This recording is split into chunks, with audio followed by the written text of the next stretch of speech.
Cricket মাঠে ভয়ঙ্কর গতির বোলার হিসেবে পরিচিত ব্রেট লি, কিন্তু মাঠের বাইরের এক স্মৃতি আজ তাকে আবেগী করে তুলেছে, যেখানে জড়িয়ে আছেন কিংবদন্তি সঙ্গীত শিল্পী আশা ভোসলে। নিজের আত্মজীবনী মাই লাইফে ব্রেট লি জানান, 2006 সালে ভারতে চ্যাম্পিয়ন্স ট্রফি খেলতে গিয়ে তিনি অংশ নেন একটি মিউজিক প্রজেক্টে। সেখানে তিনি হিন্দি গান হাও মে তুমহারা হো গেয়ে সবার নজর কাড়েন। মজার বিষয় হলো, এই পুরো বিষয়টি তিনি তার সতীর্থদের কাছেও গোপন রেখেছিলেন। লি জানান, গানটির কথা তিনি নিজেই লিখেছিলেন এবং মাত্র আধা ঘন্টায় লিখেছিলেন।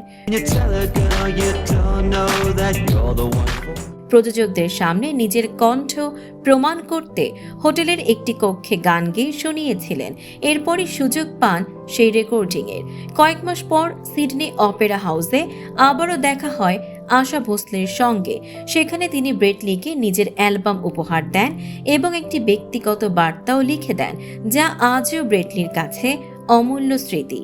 লি আরও বলেন, এমন একজন কিংবদন্তির সঙ্গে কাজ করা সত্যি অসাধারণ অভিজ্ঞতা ছিল।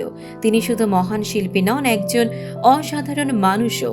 ক্রিকেটার থেকে গায়ক, আর সেই যাত্রায় পাশে ছিলেন আশা ভোসলে। স্মৃতির পাতায় এই অধ্যায় আজও অনন্য।